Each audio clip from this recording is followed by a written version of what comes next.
Good afternoon and welcome to Shining Mountains, and we're going to be sharing some tips and information about sashes and finger weaving this afternoon. We have different kinds of sashes that are laid out on the table. These ones are now machine made, but originally our sashes were made by hand.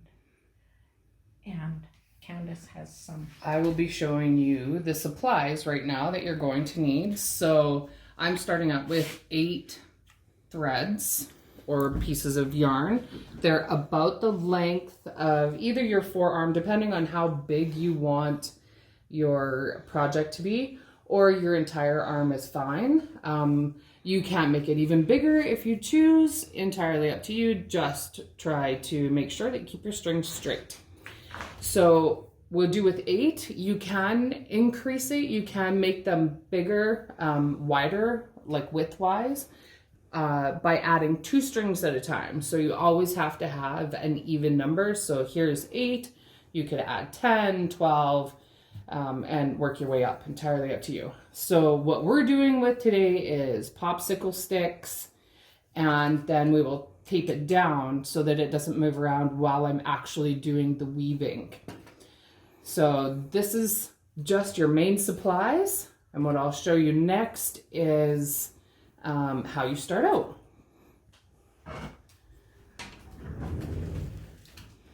So before people used yarn for our sashes, they were made out of leather, because what the sashes were originally for was as a support for men when they were hauling hard loads, heavy loads, or pulling things, lifting things. The sashes would go around their middle, much like today's weightlifter belts, to give them that support and allow them to carry tremendously large loads. Okay, I am ready with the next step. So I'm starting with the red thread tied on, or red piece of yarn tied on first. And this is how you do it. It really is just a double knot. It's pretty simple. And take that part, and I'll get my big fingers out of the way. So you just do your little twist like you would normally do on a knot, and then you do one more little piece to it. So it ties it onto your popsicle stick, so it's not going to go anywhere and it's fairly secure. And how I'm going to be setting this up will be one red one white one, red, white, all the way through. As you can see, we have many different colored sashes, and there are different stories behind the colors. None of them are agreed to by everyone, but there are some common thoughts or stories behind the colors. The common color of red represented the blood of Métis people.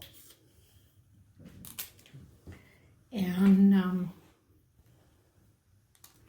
the blue represents the Father Sky, whereas the green or yellow represent our land, the growing, the good times, the prosperity of our communities.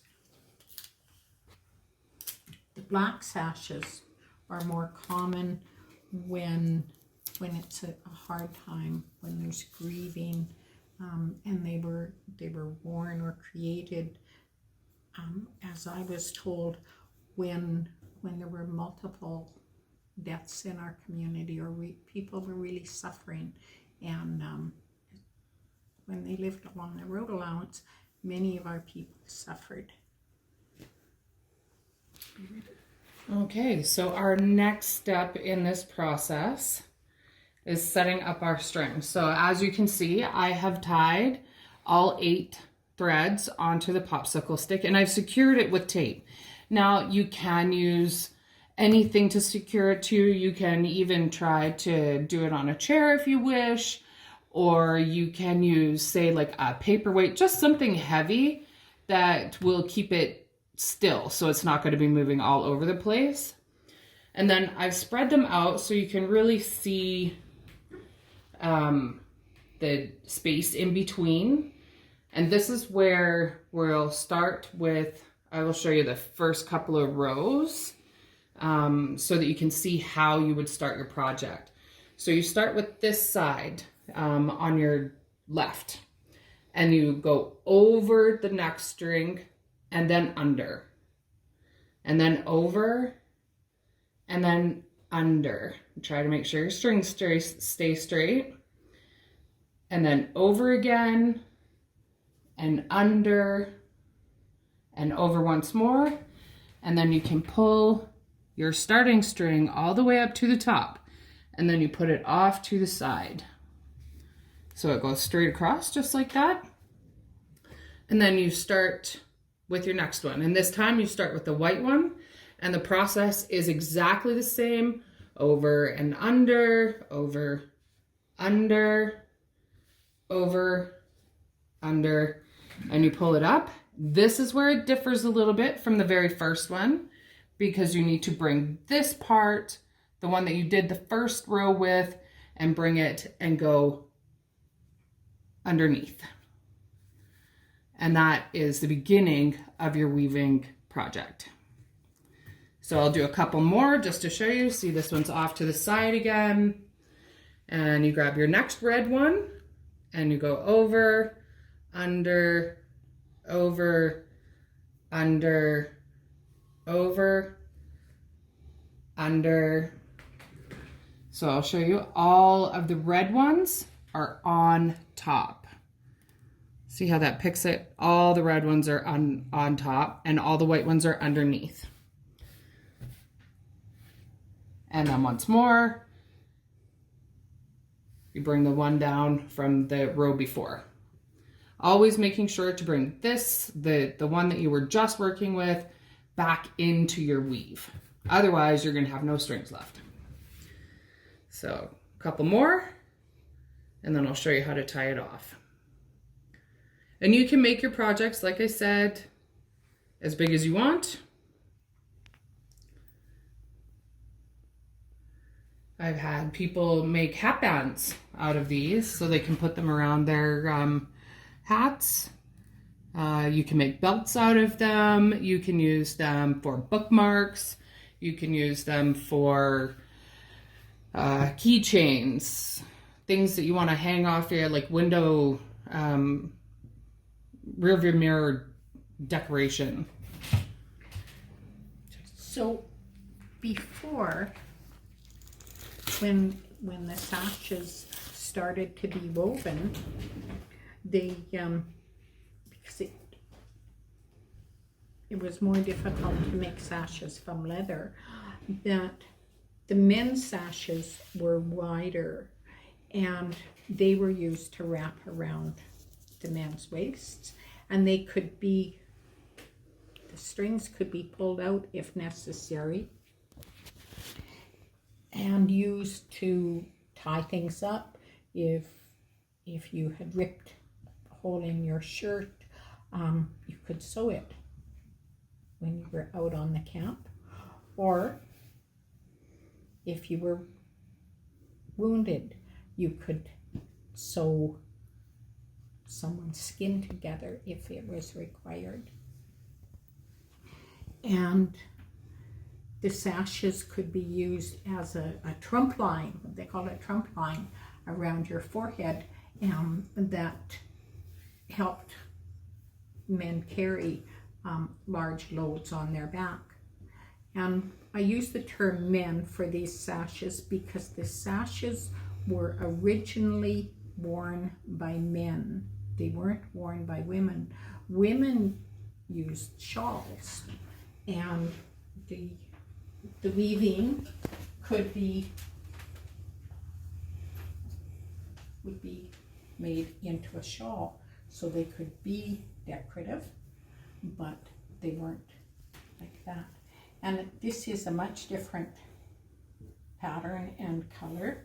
And this particular pattern represents Saint Boniface. It was, this piece of the shawl was a Saint Boniface shawl or sash for community in Manitoba. Other sashes, a more orange one, is the Lashmadier sash. So some of them represented communities, some of them represented families. More contemporary shawls like this one, or like this one that I have, is this one is a new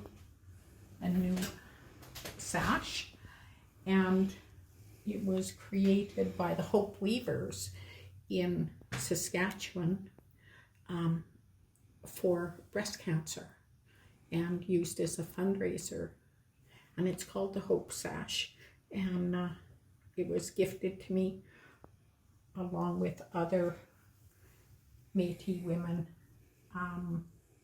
for the Métis women who represented Alberta, and we were given this gift from our president, Audrey Poitras.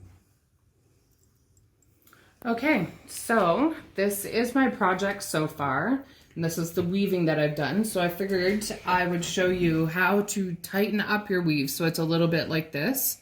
You can make it even tighter, your weave even tighter than this if you want it really close together.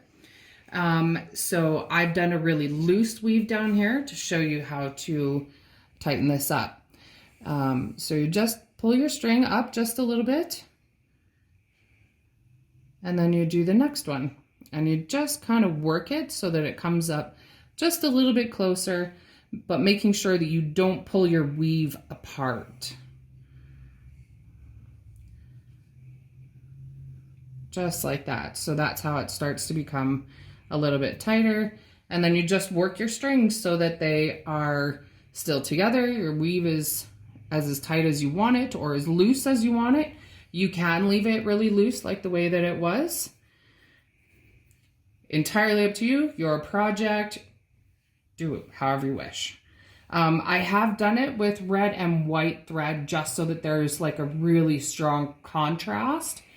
It makes it easier when you're first learning how to do this to be able to have that very strong visual in order to know which string goes where, because it can get confusing. So I'm going to finish this project off, and I'll show you how to tie it off. And you would tie it off the same way on both ends. So you would take these two, your very first part of your project, and really what you do is you just tie a double knot. Right to there.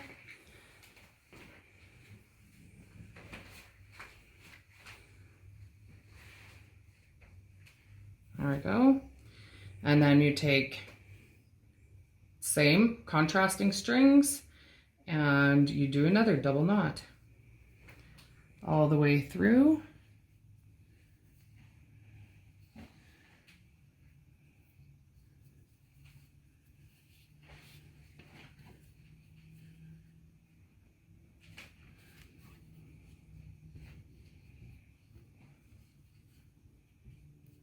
So, and then the red one will come out, and the next one is white.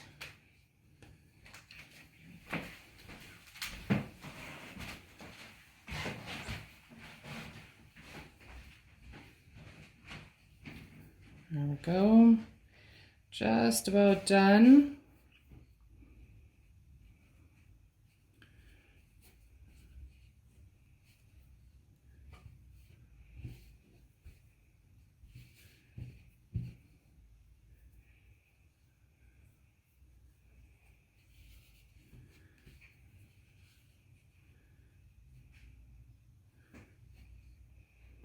And of course, with our with this video, we're sending along pictures. so that you can see how the project came along piece by piece without moving around, just straight up pictures. Might help some people.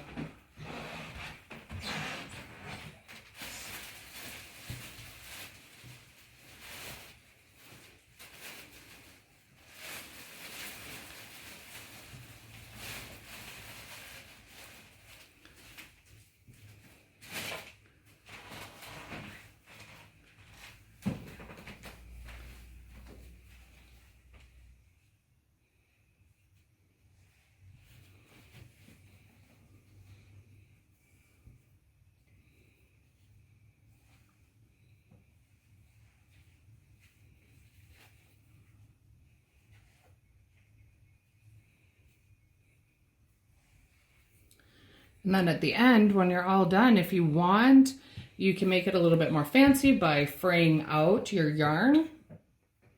So it has like a little tassels at the end. You can braid them. I mean, creativity. Anything you want, really. You can add beads to it, little pony beads or something along those lines. And that's really right there how you tie off the end of your project. So it's just a couple of double knots. And there you go. That is finger weaving. It's easy, a little complicated, but it's really easy once you get the hang of it. Thank you so much. And as Candace, with finger weaving, you can turn them into sashes or sashes for your hat bands or wristband or things. The larger sashes, people have made them into purses or small bags for cell phones or other things like that. And computer bags. The sashes now as contemporary acknowledgement of Métis people, and our sash is very, very much something that we're proud of. It says we are Métis people, and they're made into all kinds of useful bags or other items. And so thank you very much for joining us today at Shining Mountains, and you're always welcome.